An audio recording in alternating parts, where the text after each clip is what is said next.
Hey everyone, it's Harriet here. Welcome to a total beginner's guide to creating characters using Daz and Blender. I'm going to walk you through my workflow on how I make characters such as these, and this is going to be the character I will be making today. Let's get started. I'm going to open up Daz Studio. This is hopefully how your Daz Studio looks. I will first really quickly go into the layout. So in the center, like most 3D programs, we have our viewport. On the left, this will be where all of your content is. As a beginner or a free user, you won't have that much stuff, but that is something that you can easily purchase extra ones, download extra things in the future as well. On the right, we have two windows here. So the top one is our scene. This will have our character in it once we load it in. Below that, we have all of the controls of the character, and mostly we will be in the shaping and possibly in the posing categories. I'm going to go ahead and load in a character. So I have a mixture of things downloaded from the Daz Store, which will be in smart content, and then like third-party stuff and ones that I've made that has been added in. That appears in my content library. If you're logged into Daz, you will have an account and you will be able to go to figures. And let's look for a Genesis 8 basic female. So this is given for free. I will just bring the progress bar here. So you should have access for free Genesis 3, Genesis 8, and Genesis 9. Basically the Genesis, I will just show you here. We have 3, 8. There's also 8.1, which is a slightly upgraded version of Genesis 8. And Genesis 9, I think I have some characters. Oh, here's Genesis 9. So Genesis 3 and 8, you have to choose a base male or female mesh. For Genesis 9, it is a lovely non-binary mesh that you can choose to take either way.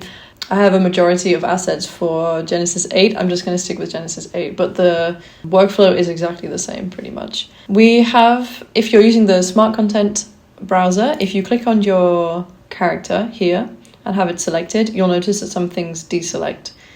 For instance, if I click off it, I have many different hairstyles, but only some of these are specifically made for Genesis 8 character. So when I click Genesis 8, then I have all of the hairstyles that are actually created for the Genesis 8 character. That is not to say you can also use Genesis 3 hairstyles on the Genesis 8 character. Genesis 9 hairstyles is a bit of a compatibility issue, but there might be scripts that help you do that. There should be some cross-compatibility between different Genesis characters. To move around in the scene, we can just click up here on our little gimbal, and if you click the front and drag it around, then we have control of the character. Obviously, across different 3D softwares, the way that you can control the camera varies, and I prefer just to use these controls so I don't get too confused between Blender and Daz. So yeah, the top one is also turning around, but we can use this. The next one is to pan. We can zoom with this. You can also zoom by scrolling on the mouse. This will center your viewport on whatever you have selected, and that is to reset the view. So this is super simple, just to look around the full character. I also now don't know if this will get flagged, so I'm going to switch it over to smooth shaded so we have no nipples. But yeah, so actually up here you have some different options to look at the character with different textures. So smooth shaded is no textures. We can look at the wireframe of it. You can also see the wireframe with the textures. Texture shaded. Cartoon shaded can be useful sometimes for looking at the textures a little bit as like a rough draft, but to be honest, when I'm doing shaping of characters, I prefer just to keep it on the smooth shaded. You will also have access to some clothing, and maybe to avoid any censorship, I'm just going to throw some simple clothing. Sports bra, cool. All right, so she's got some clothes on now, cool. So yeah, I always like to start with the face. What you can do also is you can go to viewport, side by side. If you click any of these tabs, it will shut the tab really, really fast. And what we have is sometimes I go front view, which is an orthographic view, so the perspective is going to be obviously a little bit off. And then this one I will go with perspective view and maybe not for the side, but like a 3/4. So I can see exactly when I'm making tweaks to the face, what is happening. And actually I will show you the Daz Store as well. So if you want to purchase extra morphs particularly, so having a morph pack is going to be your biggest friend. Something like this. If you're new, I would recommend maybe getting into Genesis 9 and not purchasing anything for any lower Genesis, because when I was getting started out, like Genesis 8 was also new, so I just bought some stuff for Genesis 8 and I'm sticking with it for now. At some point I will switch over to Genesis 9. There's always things on sale, so wait till the stuff is on sale. This is going to give you some facial expressions, head shapes, body shapes. That would be great as a beginner, something like that for $30. Alternatively, something like this is also great. We have to think about Daz as a software that's a little bit like Sims. So you have sliders and controls for things, and the more control you have over the figure, then the more options you're gonna be able to have for customization. So this gives you a bunch of really detailed morphs for face shapes and stuff. So I have a similar pack for Genesis 8. Cool. Right. Back to the character. I lied. Although I do like doing the face first, I'm gonna give the body a little bit of something. Maybe first I go through these categories. At the top, we have this Genesis, I'll make it a bit bigger, Genesis 8 female, and this is going to give you all of the general body sliders. So some things that I think beginners have for free would be perhaps there's a bodybuilder one, so these purple ones I think you get for free in the start pack. Perfect. Yeah, I think these purple ones you get for free. So you have like a little bit of control. For instance, some of the body type stuff, we can increase the size of the body a little bit. Something like this. If you go down to the next one, actor, that's all of the same options basically. Then we have the head, which is general head shape. We have face shape, and then dialing down we have specific ones for eyes, mouth, nose, etc., and a little bit for the rest of the body. Okay. So we go in on the face first. I'm going to show you what I do. So I have some morphs that I really like for the head. I have some alien ones. And I basically mix and match like a little tiny percentage of this one, a little bit of the orc, a little bit of the fawn, the cat, the dog, and I go in a little bit with each one, just tweaking slightly. And right now I just want to really quickly alter the overall shape of the head. So you'll see that, for instance, this one, if I take it the full way, like this is how the character looks. This is not what I want. And I only want 10% of that. But I really like how quickly I can get the ears kind of higher up of the face. But this is my little secret sauce. This pack is called the HFS Ultimate Shapes for Genesis 8 female. So yeah, once you see this one, this is everything. The base always comes from these. And I think that's good for the start. Yeah, so then I go in on all of I basically work downwards, and I start at the top and I will tweak almost every setting now. And I think I will probably just speed this up so you can skip through, so you don't have to watch me do all of it.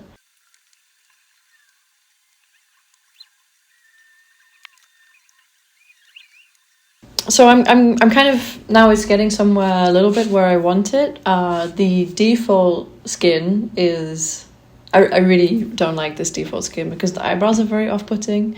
So what I will do instead is apply a different material from a different character to the skin. Oh, actually, okay.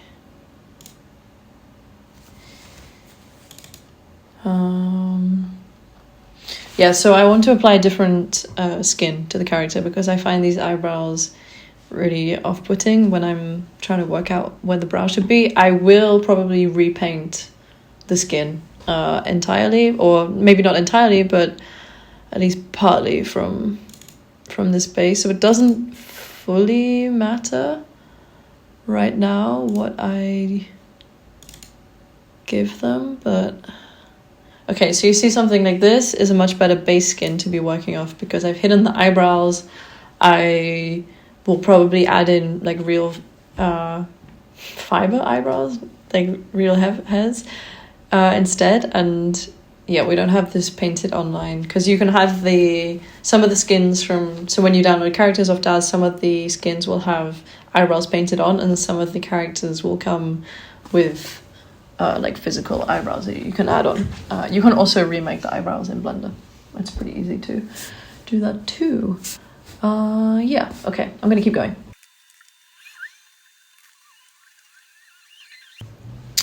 And also at this point, I will change the pose a little bit because right now we have this sort of like really eyes open, slightly scary pose. So head, eyes. What I like to do with the eyes is you'll have on Genesis 9 some slightly different controls, but to relax them, it's slightly more natural, and to also close them a little bit because you're not, you know, always with the eyes open.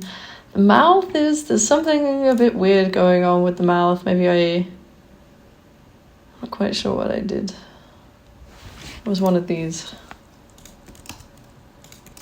Yeah, this one. It's maybe a bit better. But they have this bit of a smug face. I can also frown it down a bit. Yeah, I mean, it depends what I'm going to do with the face. If I'm going to animate it, then I would also keep it in a quite neutral pose. This is probably neutral enough for that. If not, I would already start posing the face a little bit. Okay, cool. So the next step is to quickly maybe throw a pose onto them, because I'm not going to animate this. This is just for probably a single render, no face animation. We'll just go for a quote photo. So yeah, you will also have hopefully some poses in the starter pack, which we can go back up to smart content and poses. Make sure you have your figure selected. The question is, do we want a portrait or a full body? If I do a portrait, then I don't have to worry about clothing. It's a bit easier, possibly. Yeah, so I have these like couples, but maybe it's also nice. So what you can do is use a pose as a starting point, and then you can click any part of the body, and this control appears up here, in which you can then grab this ball and kind of drag things around. You can also grab each individual point here to control it. And if your selection looks different, so you can click here on this spiral thing, and then you have control over the rotation. You can also grab body parts and move them around. So this is a really kind of natural way of posing. I just want the head to maybe for more of a kind of pensive look. And when I'm in Daz, I already like to think about where the camera will be. So I mean, in Blender, what I could do is build something for them to lean on. But if the camera is going to be maybe like this,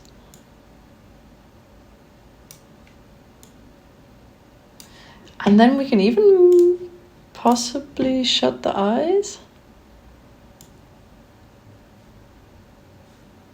Do you know what? I'm going to leave the eyes open for the purpose of the tutorial, but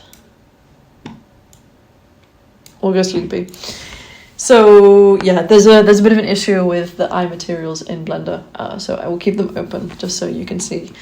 And for hair, I usually rebuild in Blender, but I will cover hair in another tutorial, I think. So we can even just throw this one on.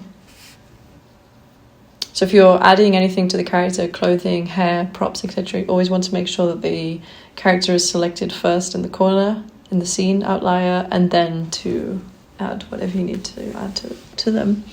And yeah, okay, this is good. We have an issue here. It's something that happens with funny ears, like elf ears and things. So you can see that the hair is wrapping around the ear. And there's a solution for this. It's a little bit hidden. We have to go to parameters, and then you find the hair and scroll down, and there should be, sometimes you need to go here and click preferences, show, oh, okay, it is clicked. Okay, so we here can see every single change that we made to the figure. Once I clicked the hair in the outlier and then gone to parameters, we can see every change I made to the figure. And this is also changing the shape of the hair. So things like the bodybuilder, we can leave that. It's not an issue. The issue is probably the head changes, which were, for instance, okay, so the fawn, 0, half 0. I set these all to 0.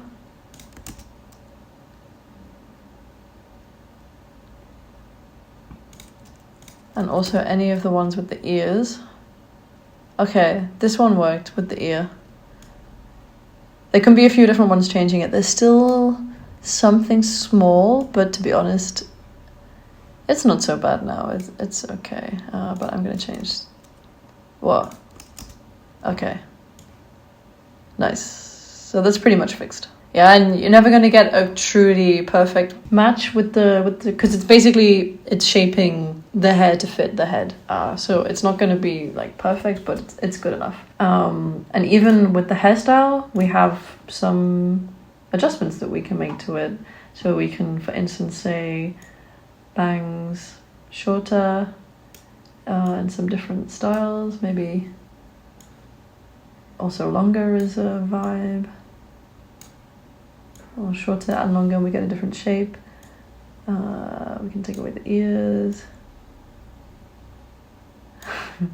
Maybe make it a little bit messy. And you can say blow the wind backwards or forwards, but to be honest, it's probably okay like this. It's been a while since I used Daz hairstyle, and there should be some material options for it as well.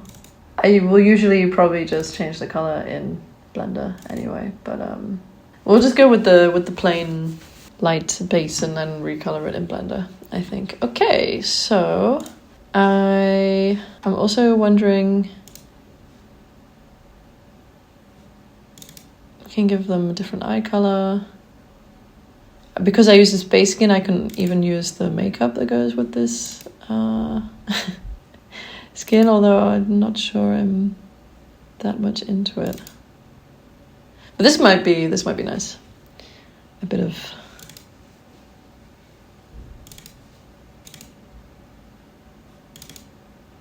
the dark was cool. It always looks really severe, and it's probably not going to look as dark when we're in Blender, usually. I think some bleached eyebrows might be cool. So my eyebrows are in... Okay, let's see if I have any smart content. It would be in anatomy. Okay, I have some eyebrows here. And I can give them a white material. So in Blender, I will also make the hair and the eyebrows and probably the eyelash material again. Yeah, that looks good to me.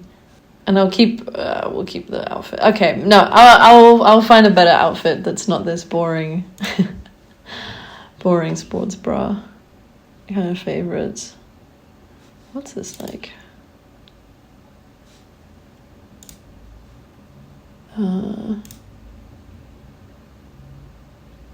Maybe still a little bit saucy. Yeah, we'll just go with this together. It works. And we'll add these on as well. It'll do. Yeah, this will be fine. This will be fine. So I'm going to get rid of anything I don't need. So these and these. It's a bit slow. That's because the hair is a little bit heavy. Right. Exporting.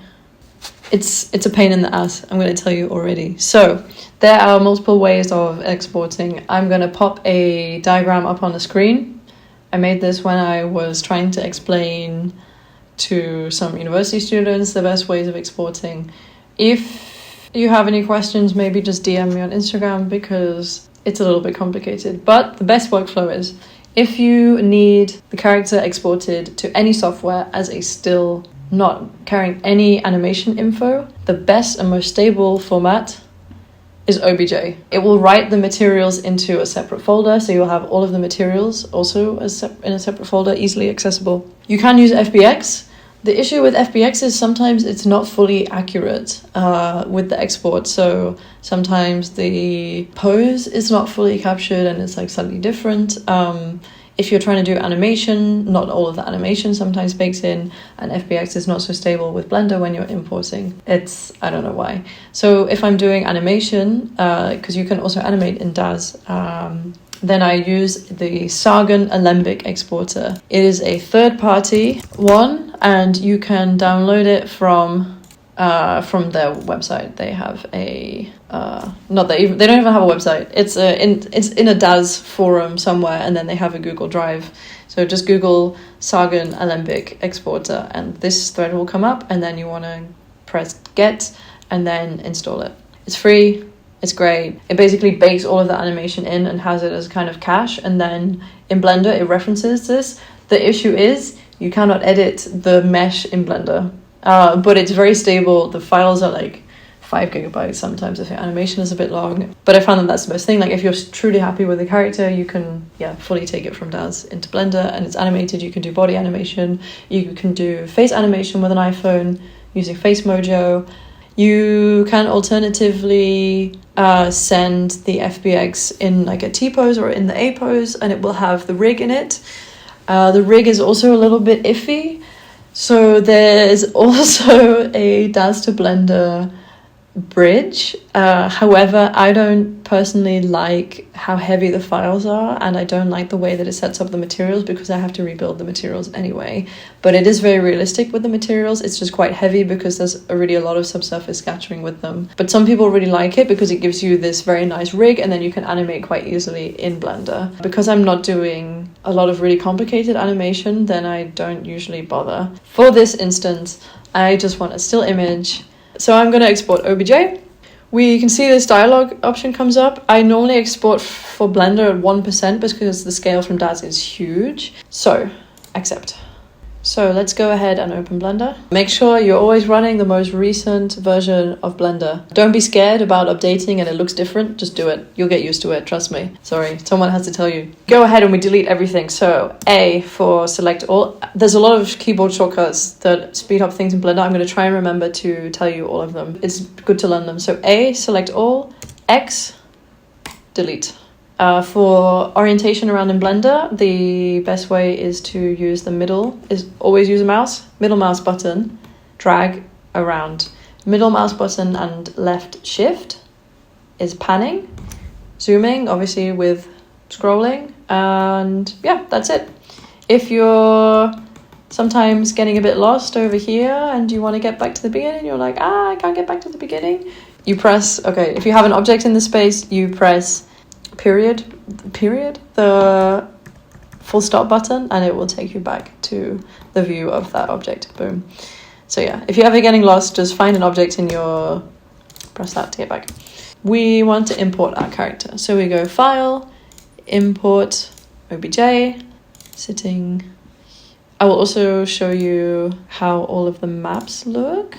Okay, so the folder has gone in, because I save all of my models in the same place, and I have one huge folder with all of my maps in it. But you can see here, these are the most recent ones. So we've got, this is for the hair cap, this is the hair texture, these are for the clothing bits, this is probably for the eyebrow. Then the body is split into arms, face, legs, and torso. And because I added this makeup, it's given us both maps. So what I could do is take either of them into Substance Painter. You can also paint in Photoshop or Procreate, for instance.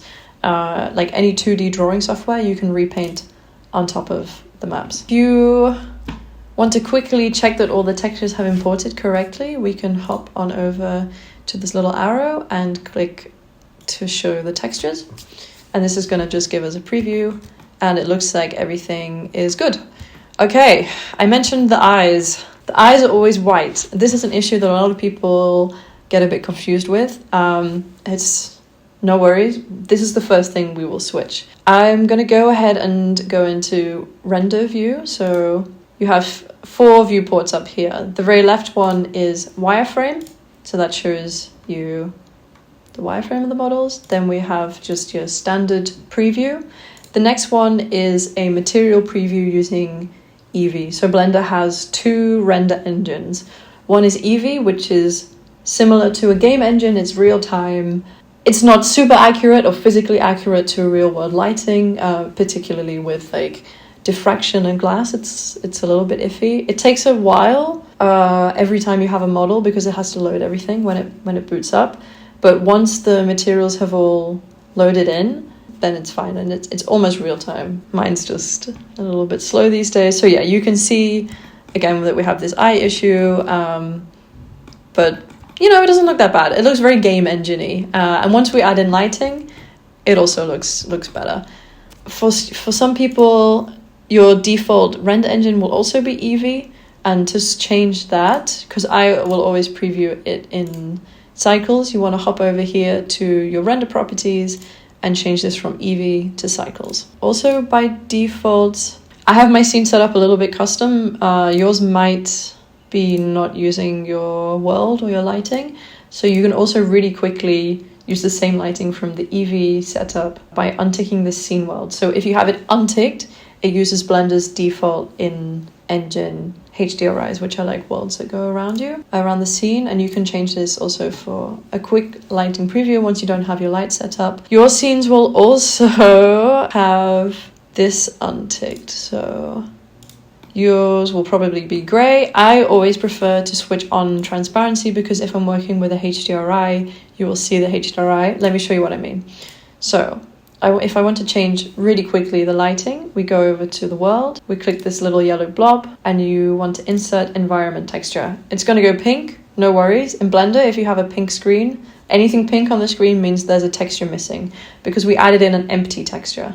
So now I have to go open. I have a folder of HDRIs that are all from HDRI Haven, Polyhaven HDRI. So if you go to Polyhaven HDRIs, there are thousands of real world HDRIs all taken. They're really beautiful. So it's a 360 image. And yeah, you can see this whole image. I hate being able to see them. So I will always click and change it to, where is it gone? To transparent. Just because I don't want to see all of that. But yeah, I chose a really harsh desert lighting, but yeah, something like this is probably better. I mean, it looks really flat, and that's because there is lighting from all around, and usually we don't have, you know, in photography you would not just like sit the model down and have no extra lighting and not play around with that. Yeah, so what I'm actually going to do is turn we'll do some materials first, because this is really, it's really hard to know, you know, it's like, do you do the materials first or the lighting first? You have to do them a little bit at the same time. Let's fix the eyes. We're going to select our character. We see Genesis 8 female up here. We're going to go to material. And we have a bunch of materials.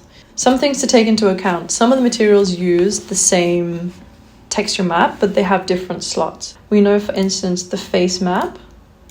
You know, we saw it here. This has face. This little bit here is the ears, and then we see the lips as well. But you see here that we have face, lips, and ears. They always use different material slots. To make it easier, I always just change things to the face. So the lips is now the face. We change the ears to the face, and now every time I make a change to the face, it's going to change all of them, because if I didn't do that, you know, the lips would be separate. Okay, my material setup. I'm going to just drag this window up here and go to Shade Editor. This is really my super simple cheating way of doing it, because when we do the OBJ export, we only get the diffuse texture. We don't get like a normal map or a subsurface map or a roughness map. I don't care. I don't need it. We're going to drag this out and we're going to type in bump. Oh, I should have done it to height. So you're going to take the color from the diffuse and drag it into the height of a bump. And then the normal goes into normal. It looks disgusting, don't worry. We're then going to change the strength to 0.1. And it just gives a little bit of texture. We also don't see that right now. So what I'm going to do is drop the roughness to somewhere around 0.2. This depends a little bit on the darkness of the skin tone. So lighter skin tones, I use like a lot more subsurface and also specularity and less roughness. With darker skin tones, if you use this too much, then it just lightens them up and you don't get like a true color. So it depends a little bit on the skin tone of the character. Roughness down and then specular all the way up. The roughness is maybe still quite high. I always want it low enough that I can see the results of my bump. So if I turn the bump off, you can see that we have very, very smooth reflections, which is unrealistic but beautiful. That's why I like to have just a little bit of bump to diffuse this specular. And then I'm also going to turn the subsurface scattering up. It's probably okay to turn it fully up. Now in Blender, it uses an automatic subsurface scattering that is based off your diffuse texture, so you don't even need maps for this. We can see some weirdness going on here. I'm just going to hide the hair for now. Yeah, so this is quite nice for the skin shader. You can see that we're getting a bit of light through the ear. Let's fix the eyes really quickly. So the eyes are made up basically of lots of layers. I can even show you this. The cornea and the eye moisture, I'm going to select and I'm just going to separate them from the mesh and then hide them. So you can see that the eye texture is actually hiding behind this other layer. I will just go ahead and undo that. What we do is the eye moisture and the cornea is basically a circle around the rest of the eye. I'm going to make them the same, so let's make them both eye moisture. And then we go roughness 0 and transmission full and then specular up. And that's basically a very simple glass material. So it's shiny, it has full transmission, which means light goes through it, and it also has 0 roughness. And now we see the eyes. Let's fix the eyelashes.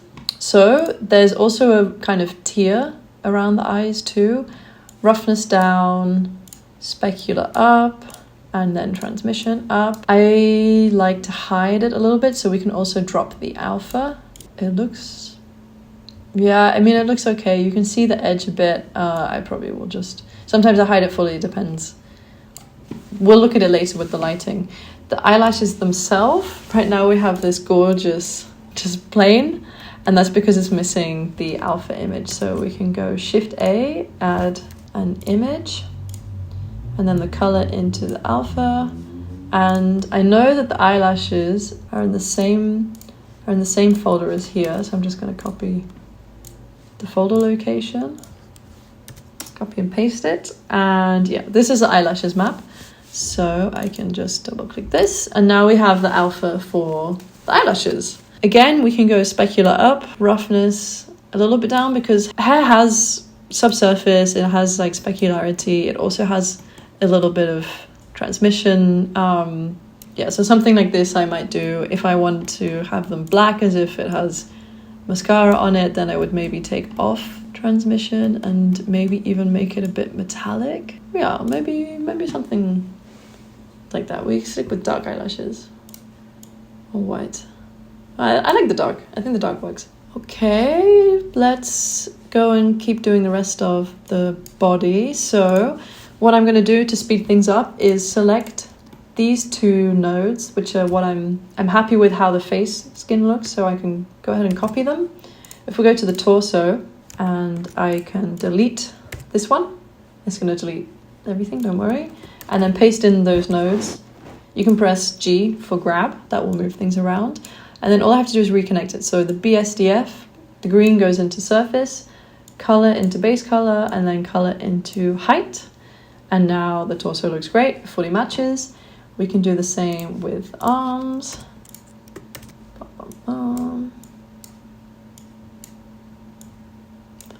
The height. And I'm noticing that I didn't pose the hand so well. I can either fix that maybe in Blender, in the sculpt mode, I could move it, or in edit mode, I could also do this. And then we also have to do the legs.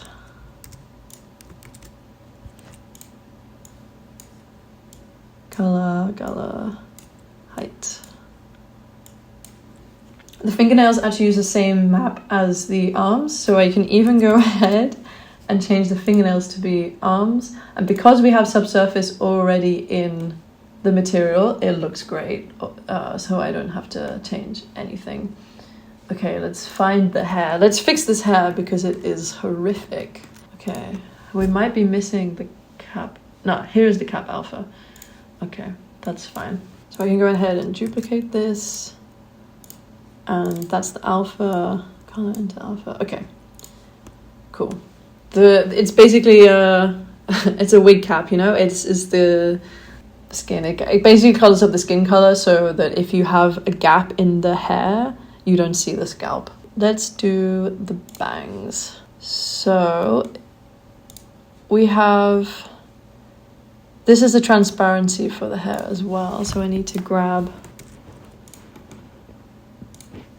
this transparency and there we go.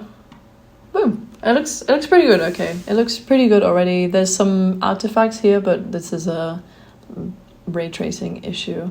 I think I'm just going to copy this into each one.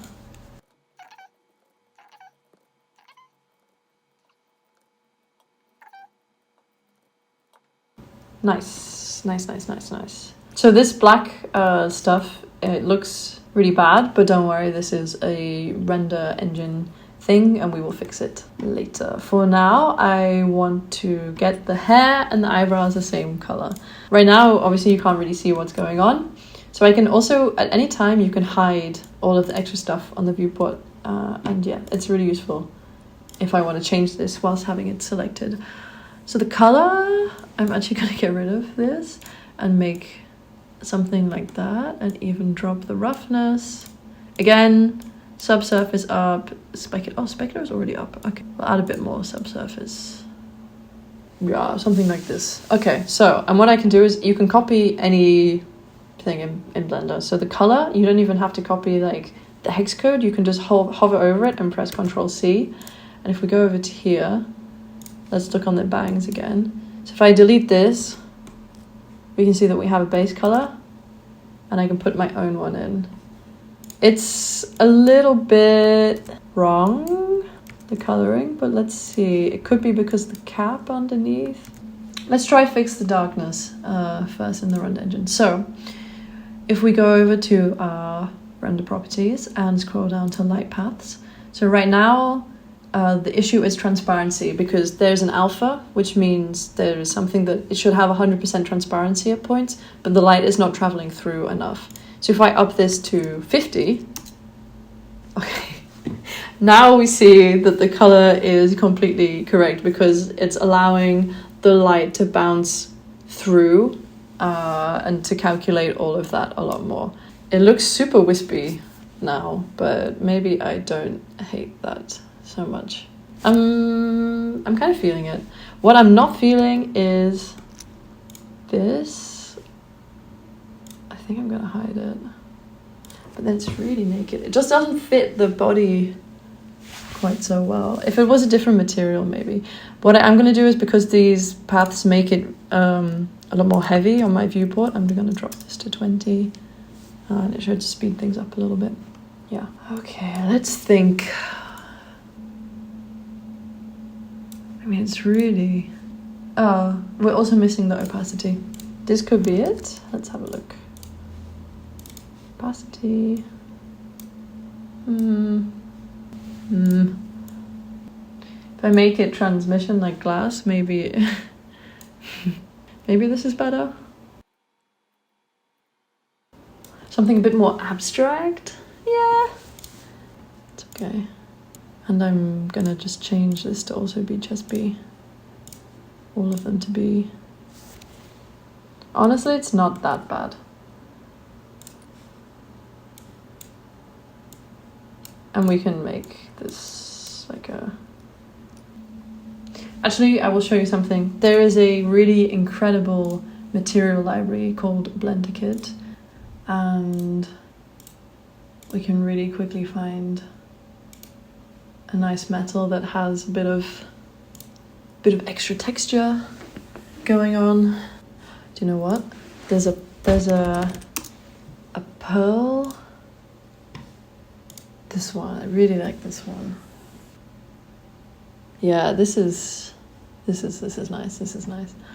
We'll speed things up. I'm also going to put the denoise on sample 1. Shift A, we add in a camera. If you've deleted the camera, when you add in one, for some reason it's not automatically selected. This has to be circled in order to make it the active camera. What you want to do is get your viewport to maybe roughly where you think you want the camera, and then we do Control-Alt-0. I'm just going to snap the camera view to that. Then what I like to do is turn on Passepartout, which gets rid of maybe not 100%, something like this. And if we're in cycles, we also want render region, which is here. Render region, which stops it rendering anything outside, just speeds it up a little bit.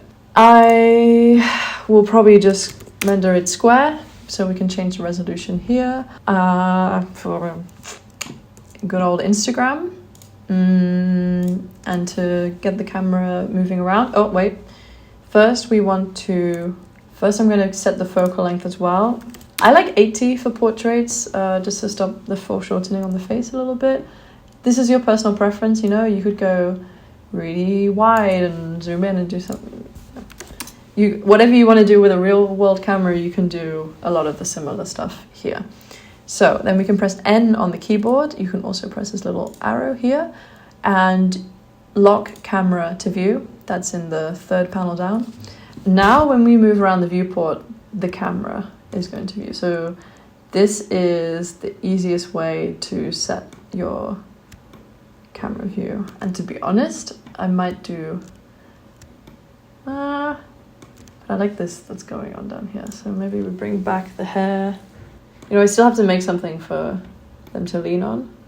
So it could be more of a wistfully looking up. The hair is slowing things down though.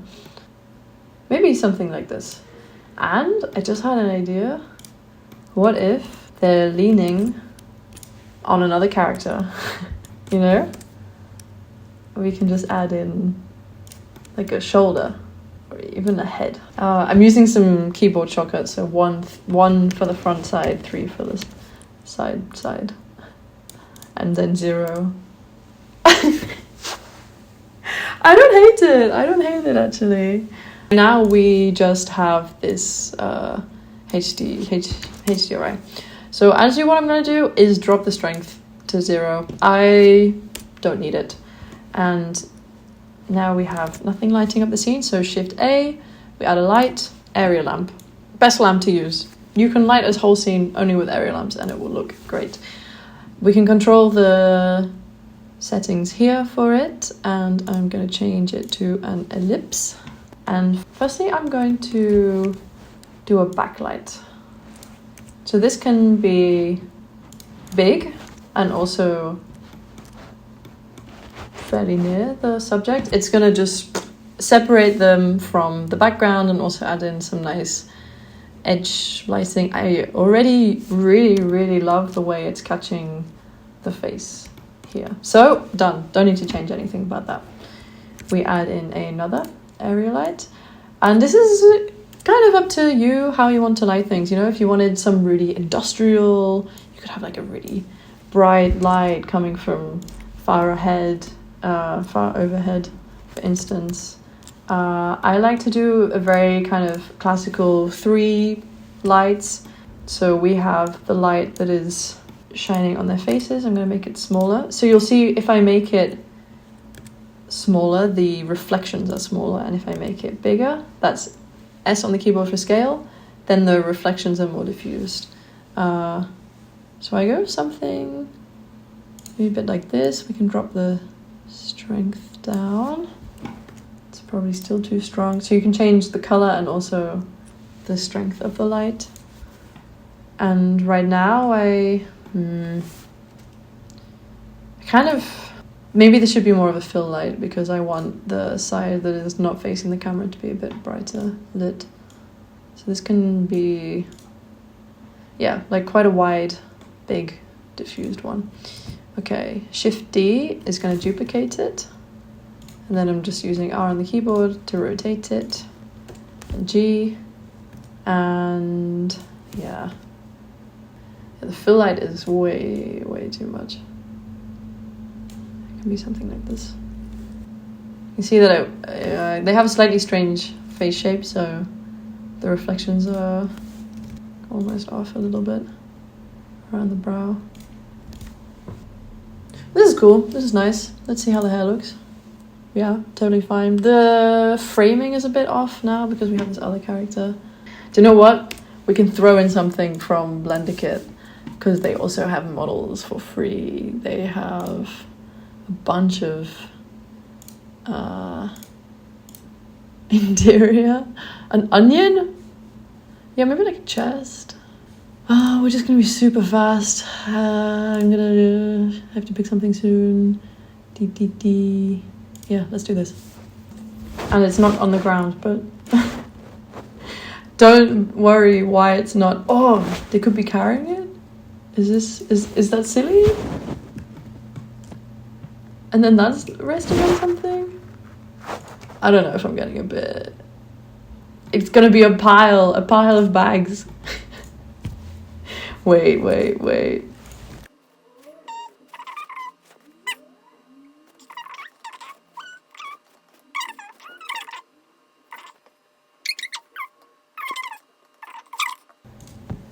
Cool. Yeah, this light is a bit of an issue though. You see we have the reflection. I'm pointing at my screen now, you can see. We have this reflection on the arm. So I'm gonna just move it back a bit and then bring one. Okay, let's add in a super fast background. So we can go Shift A, Mesh, Plane. To make this a really nice infinity curve, we press Tab into edit mode. I'm going to switch over here so you can see what I'm doing. And have the edge selection on. Select one edge. You press E for extrude.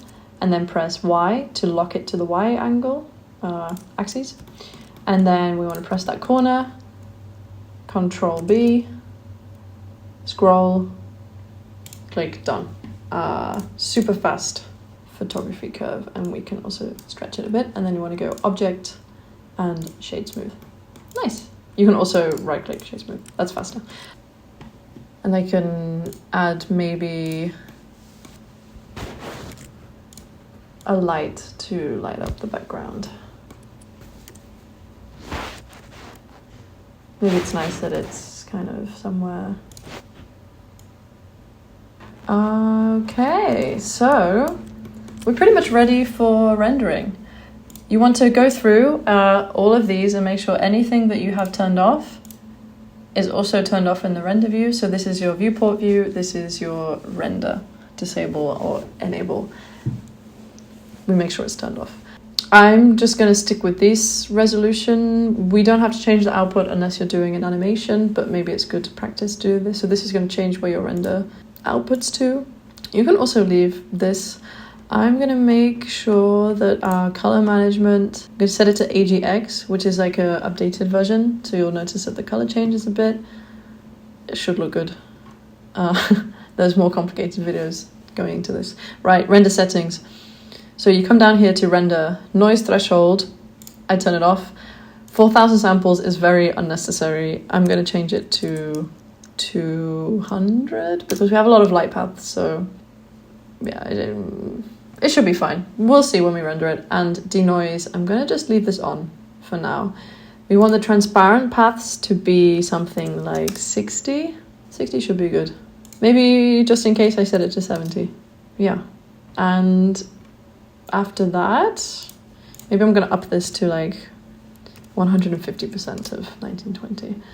I'm going to switch it back to the normal view just so I'm not doubly rendering. And we can go up here and hit render image. And then you're done. You sit back, relax, and enjoy all of your hard work. Thank you so much for joining. If this video was useful to you, please leave me a comment and a like and subscribe. It's been a long time coming that I would start making tutorials, but I've wanted to for ages. And I have a Twitch channel, twitch.tv/Hole. I will also add that link in the description, where I sometimes stream my workflow unedited. If you want to join in one of those streams and ask questions live, then I'm always happy to. You can find me on Instagram. I'm always happy to answer questions, technical ones, especially from noobs, because I want to help you. And yeah, I would love to see what you make. So if you followed this tutorial, then send me pictures, tag me in things. I'm looking forward to seeing your output.